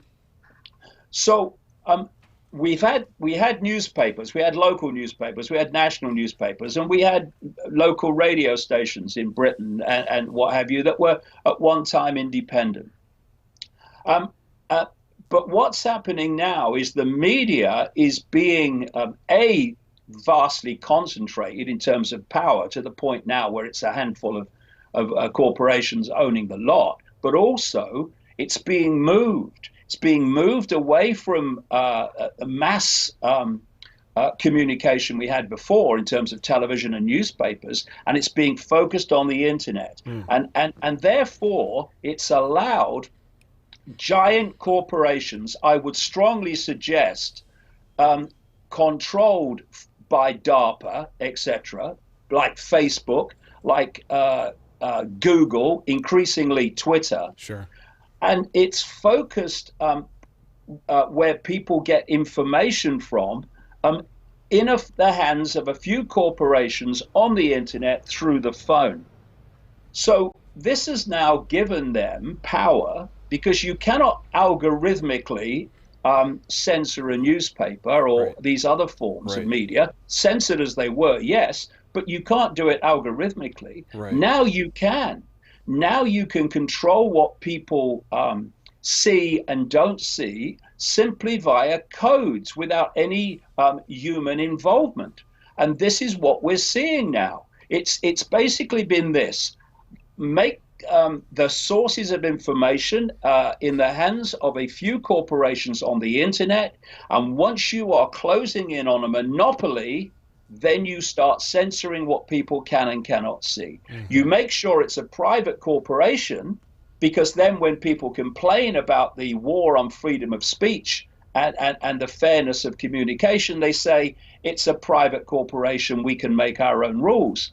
And in two major ways, that area of the United States that I call the Devil's Playground, others call it Silicon Valley, is being used in two major ways to further hijack human perception and control the information they receive, thus hijacking human perception, and also leading through to the ultimate goal, and it's been the goal all along, as I explain in the new book, and that is of connecting the human mind, the human brain, to AI, so that instead of manipulating perception, as they have done up to this point, artificial intelligence becomes the perception, which is now what people like Kurzweil are openly talking about. Interesting. Yeah, I had a recent conversation that, like you're saying, I had not even realized that at the point at which we are actually not seeing with our eyes, which is what it is that people are talking about, where it's actually, we're perceiving something in our ocular, through our ocular stem that's actually coming from somewhere else. The question becomes like, do we have agency at that point? Like, it's gone. It seems that we'd be able to be completely controlled from birth. We're talking about the Matrix at that point. So let's. I want to get into while we have the time still. I want to get into the book. First, I want to talk about why you decided this particular book. Why was this the time? And I mean, provocative title, everything you need to know, everything, but have not been told. I don't want to give away, obviously, too much of the plot, but if you could walk us through a little bit, what made you decide to sit down and put this one together, and then what's the basic synopsis? Well, two things. First of all, I've been on a world speaking tour since the summer of 2016. There have been all-day events. I've just finished them. I'm going to start evening events now around the world and around Britain in the spring. And I've seen very clearly that what I've been talking about and others have been talking about over the years, which is this coming awakening, it's happening. It doesn't seem like it often because they don't talk about it on the mainstream media. But going around the world in cultures of different kinds, in countries of different kinds, I've seen this awakening, not just in terms of numbers, but the kind of people that are now saying, hold on a minute, I'm going to look at this world again because this makes more sense to me. Or I'm going to ask questions because this world doesn't make sense to me anymore. And so I've written the book. There's an enormous amount of new information in it for people who've read my previous books, because as you open your consciousness, open your mind, and let infinity in, understanding just goes on accumulating. But it's also written for people who are just saying, what's it all about? What is going on? I'm feeling really uneasy about the world as it is. So what's actually going on? So it's written at that level as well. And in terms of the title, and I explained the title before the book starts, Everything You Need to Know But Have Never Been Told. It's obviously not everything you need to know, every last dotted I, crossed T and syllable. What I'm saying is everything you need to know to look at the world events, reality, nature of self-identity in a completely different way. Because what I'm doing is not sitting cross-legged on a mountain saying, I'm going to tell you everything and you just have to listen to me and then that's all you need to do. No. I mean, the last thing we need is anyone else standing up and saying, I know it all, listen to me. It's about encouraging people and showing them the evidence to break through what I call the postage stamp consensus in the book. If you look at a human life, it is downloading the postage stamp consensus from cradle to grave. And what I mean by postage stamp is a tiny, tiny explanation of everything. And it's so myopic in terms of its sense of the possible. It's again, laughable. But on that postage stamp stands mainstream science, mainstream medicine, mainstream politics, all the parties, no matter what they are, mainstream media, all of them, and mainstream education, mainstream academia. So you come out of the womb, your parents have been through the process you're about to go through, and they are now passing on postage stamp consensus reality to you as if it's real. You then very quickly now go into school and an authority figure representing the state is giving you the postage stamp consensus of everything, all the way through your formative years. If you want to pass your exams and be successful academically, you have to accept what you're told and repeat it for the system to give you a tick and a degree or whatever. You then go out with this postage stamp consensus perception out into the institutions of media, of academia, of politics, of corporations, of banking, of medicine, all the rest of it, science. and you take with you this core perception of reality I call postage stamp consensus. Now, all these different institutions are confirming to each other that the postage stamp consensus is how things are. If a journalist is doing a story on health, he'll go to a doctor to get postage stamp consensus. He won't go to an alternative practitioner who may have had fantastic success in treating what the article's about. If he wants to know about reality, or they'll go to a scientist who'll give them postage stamp consensus on the nature of reality, which is a nonsense. He won't come to someone who's studied it from an open-minded point of view for decades and decades and decades. So you then are going through your life with the 24/7 media giving you postage stamp consensus versions of everything.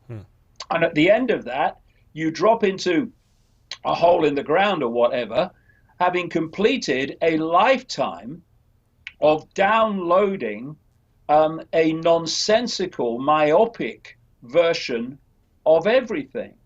And is it any wonder, therefore, that people have their perceptions hijacked for life?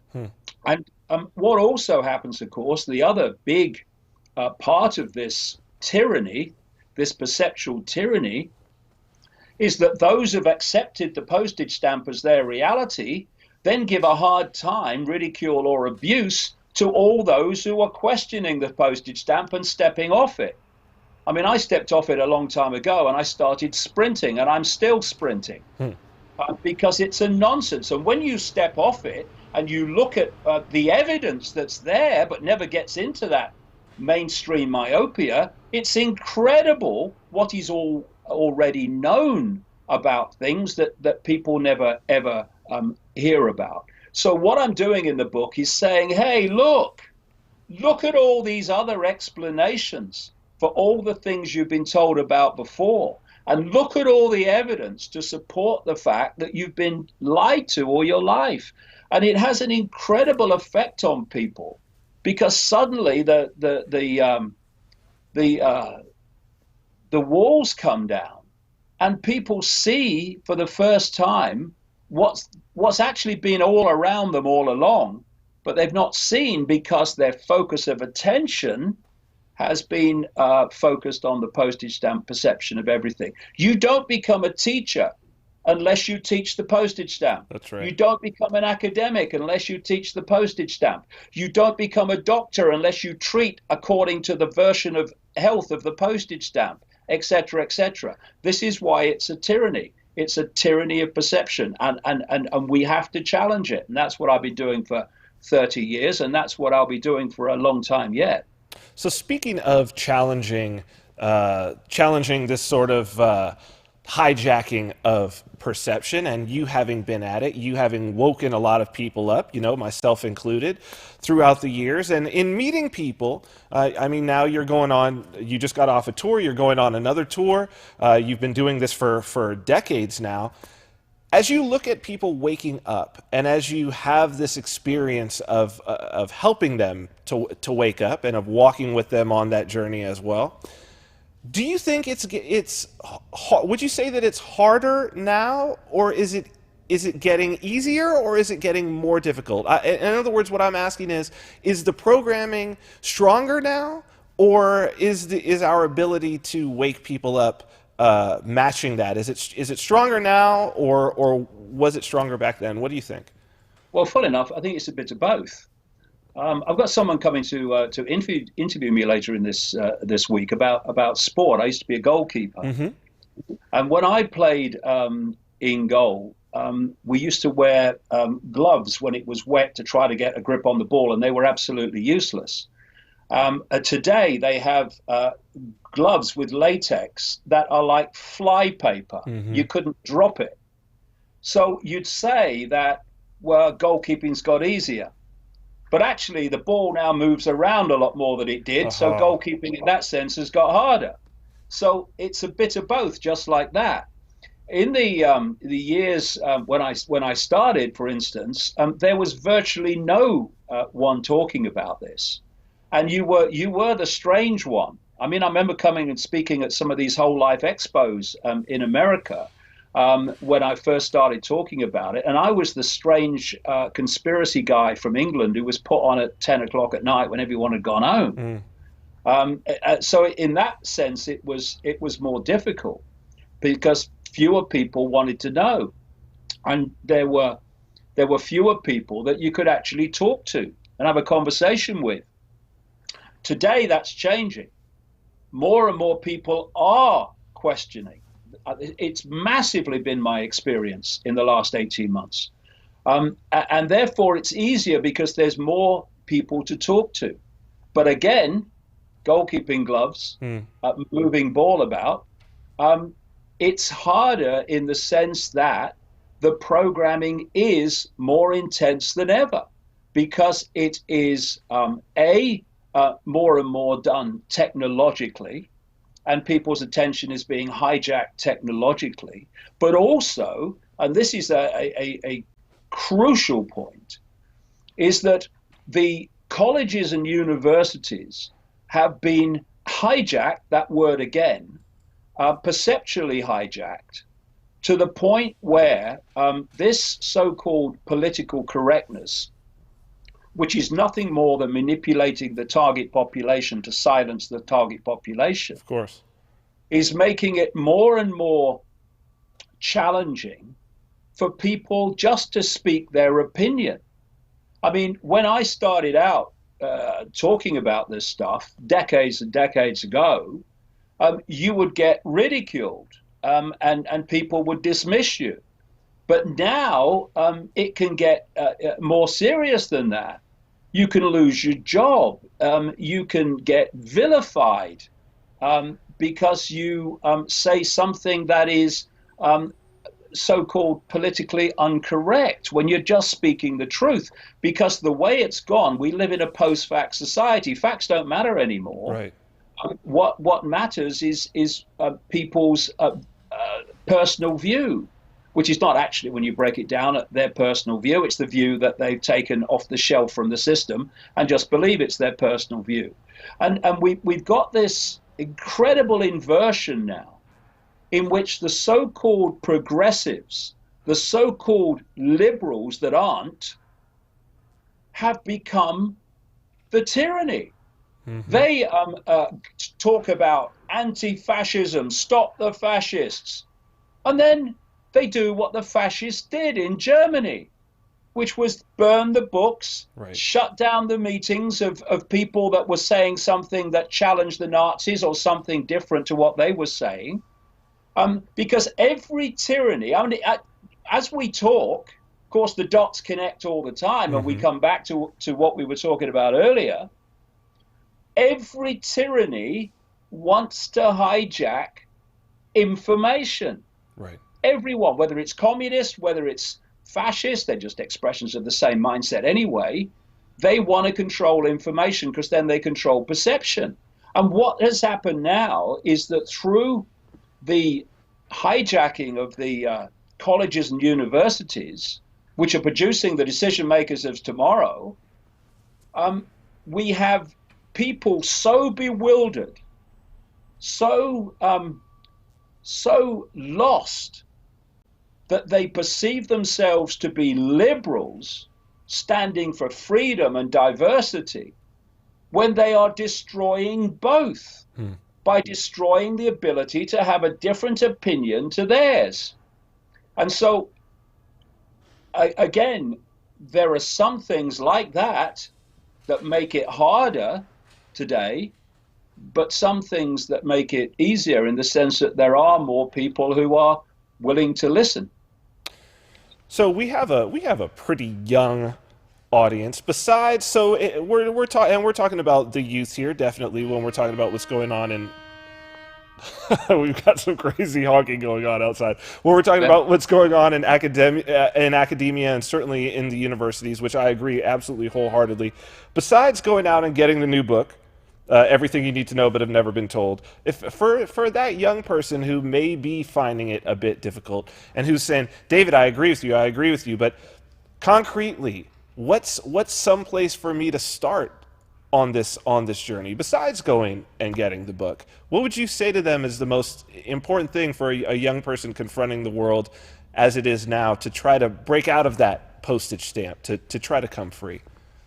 Okay, well, a few things. I mean, I could talk all night on these things, really, because it's so important. First of all, reassess your self-identity, because you're not your name, you're not your background, you're not your life story, you're not your race, you're not your religion, you're not your income bracket. They're experiences. You are a state of awareness, an infinite state of awareness, which will leave this body and continue in its awareness after what we call death. And you are having a series of experiences. Your point of attention within this infinite awareness is just as important and has the right to express its opinion as much as every other one. So never let anyone, tell you what to think, tell you what to believe, or tell you what you can and cannot say. Because once you go down that road, yes, I know it's challenging, then it's over.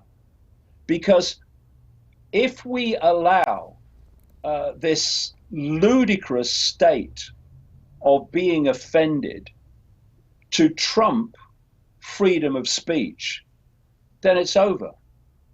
Because if someone being offended means you cannot have an opinion that they say they find offensive, then you'll never find anyone saying anything that someone somewhere won't be offended by. And so we're having this situation now where being offended, and it's all manipulated. I mean, these people are babes in arms. That being offended trumps everything, not least freedom of speech. We, as young people and older people like me, old, young, we're just all the same consciousness. We cannot go down this road any longer of allowing our fear of consequences, our fear of what people will say about us, the biggest prison that people live in, to stop us expressing the true magnitude of who we are, which is consciousness having an experience with the right to its unique point of attention, point of perspective, point of perception. And anyone that seeks to impose their perceptions on others is a psychological fascist, and do not please tell me you're anti-fascist, because you're not. And I would say to the progressives who are not progressive in the terms of being liberal, look at yourselves. Don't just listen to your rhetoric and your parroting of someone else's phrases. Look at the consequences of what you are doing. You are destroying freedom of speech. You are destroying freedom of opinion. And the scale of arrogance it takes to say my opinion is the only one that is valid takes my breath away. And what happens when you stop people having the free expression of their opinion is that you create a tyranny where one group or one power center is dictating what people can think and what people can say. And once that point is reached, then don't tell me you live in a free society, because it's over. The very basis, the very foundation of every single freedom anyone can name is the freedom of expression, the freedom of opinion, and the freedom of thought. And instead of trying to silence people who say something different to you, which is what the vacuous do, who have no argument, therefore silence them, because if I have a debate with them, I'll lose. Have the confidence, if you're so confident you are all knowing, have the confidence to allow free debate. And if you're right, as you believe you are, then the debate will show you to be so. Those that say, I'm not debating with you, I'm going to silence you, they are people that A, obviously have no confidence in their own arguments, and B, I find invariably have an enormous amount to hide. Powerful stuff, David Icke. As always, wow, what a pleasure to have you on. I have to say, it's really cool to be sitting on this side of the conversation. Thank you so much for coming on, everybody. Please, It's a pleasure. Thank you. yes, please go out and get the new book, Everything You Need to Know But Have Never Been Told, and of course, go and visit David at davidicke.com. David Icke, gotta say, it's an honor and a pleasure. Thank you so much for coming on, and I hope we can have you on again. Thank you. And I'm coming to America later in the year. Oh, well, we will have to go and see you. We'll definitely be keeping abreast of your tour dates here. That'll be great. Okay, mate. Thanks Thanks a so lot. much, David. Have a good Bye. day. Wow, always awesome with David Icke, man. Like I say, he was one of the people that sent me down the rabbit hole. He's great. Still sending them down the rabbit hole. He's great. We need more red pilling. Yeah. That's for sure. And it's so crazy. No, I had never, there was something that he said that just like it, and I mentioned it there, that it just clicked it off for me, especially because we were just talking about the idea of Facebook, censoring when you think about the words blockchain, cryptocurrency, you can't put them out on their platform. Like that they've just removed whole words from the perceptions of certain individuals. Because there's somebody out there, clearly, people out there who maybe their first even exposure to the word blockchain or cryptocurrency might have been in a Facebook ad. Who knows? Oh, I'm sure. Or that's what would get them to ask somebody, hey, what's this cryptocurrency stuff that I keep seeing? Yeah, I keep seeing that on my Facebook ads, right? And then the conversation begins. But without that entering the consciousness, it's like on the outskirts and the conversation never even happens. Perhaps this person doesn't even get into cryptocurrency. So it's a much bigger thing happening. Yeah, it's very, very interesting. I mean, it's like the what and then the why, right? So the what is obviously, as those of us in this world, it's like, oh, well, here's this news that is just over the top from Facebook. But when you think about what the why is, that it's like, well, it's bigger than cryptocurrency. It's bigger than blockchain technology. It's bigger than Bitcoin. It's like we have the power to censor a topic not just out of the words that are being written, but out of your mind, because you've given us your mind. It's crazy, dude. You're not paying attention to anything else out here. Like you said, you're paying attention right here all day. So if we make sure it doesn't show up on this screen, it doesn't show up in here. Which it doesn't show up in your experience, in your... That's right. Because you can't experience it if the perception's not there. Your life won't move through. So that's why it's very important for people to take control of their own perception. Go ahead. He one thing I found interesting is he perfectly described the crypto savage. Oh, well, look, I will say this. It's not like he's maybe the original crypto savage, right? Like, to be honest, I mean, I certainly wouldn't have my perception of the world that I have had I not heavily absorbed. I think for me, it was certainly after 9/11, right? I got red pilled. Really, my red pill was a self-red pilling. It was when the Department of Defense had put on their own website the archives of all the pictures of the Pentagon. And when I saw the Pentagon before it had collapsed, but it was just charred when they were putting it out before it collapsed, and there was no plane hole, I was like, oh, something's wrong. That was before I really even knew about WTC 7 and all of that. But at that moment, I was like, 'cause I remember I was working for an attorney service at the time, and I was in the office. This is like days after, and I was showing one of my coworkers, I was like, do you see, I guess somebody had made a site a little after that called Hunt the Boeing, like a few weeks after that.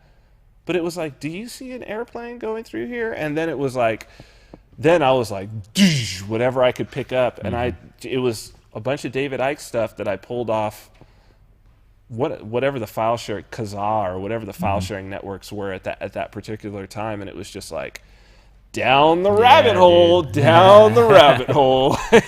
And yeah, so certainly how I perceive the ethic of the crypto savage, there's pieces of David Icke in there. There's no question about it. Speaking of, he got into, I think it deals with the coming culture and the culture war that we're about to have.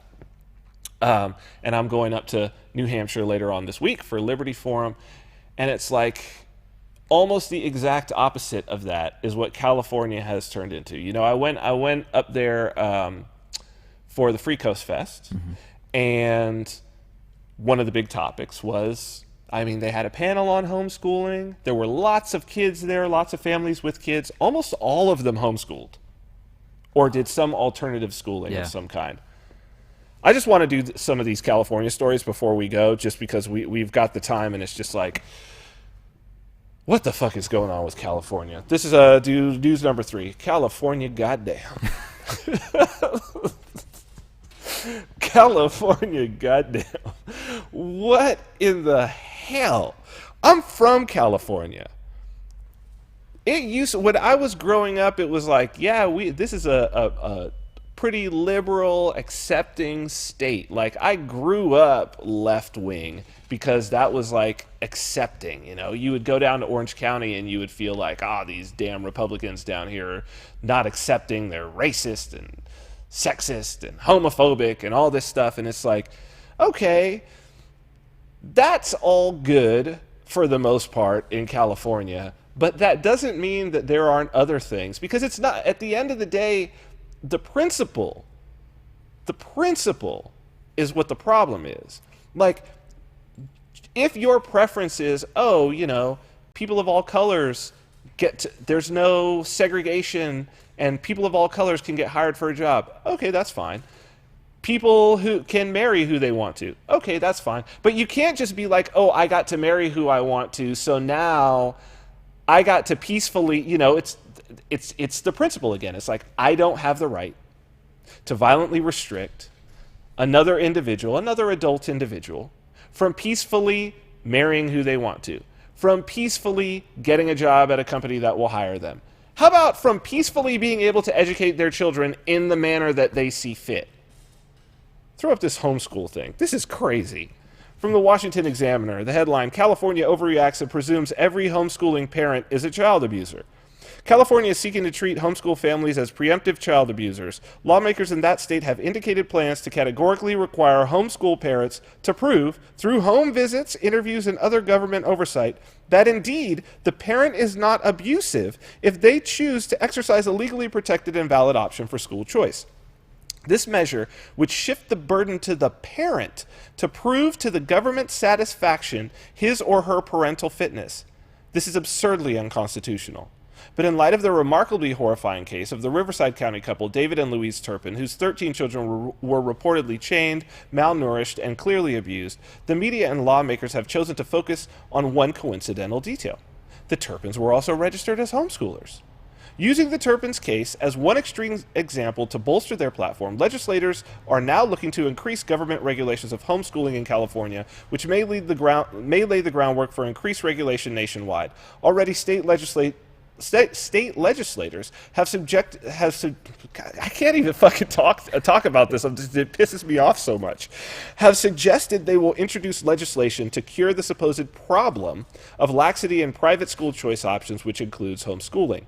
Suggested measures have included options for involuntary quarterly home visits and interviews from Child Protective Services and other government agencies. This kind of government regulation and oversight would reduce the valid legal option of homeschooling from a fundamental parental right to direct education and school choice for children to compelled consent to government intrusion upon the sanctity and privacy of the home and school choice.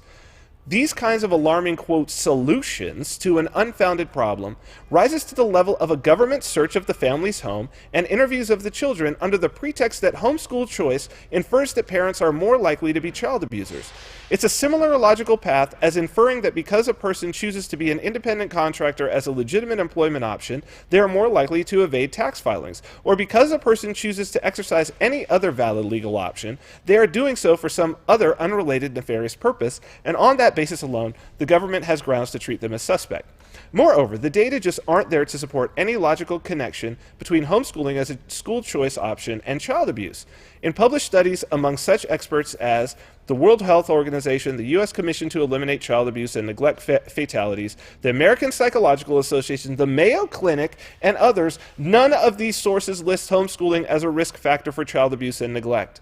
In other words, there's no evidence or data to even suggest that homeschooled children are being harmed or at risk of harm at a rate higher than children in other non-homeschooled and private schooling communities. In fact, the data suggests the complete opposite in terms of the benefits to children who are enrolled in alternative school choice options, specifically homeschooling.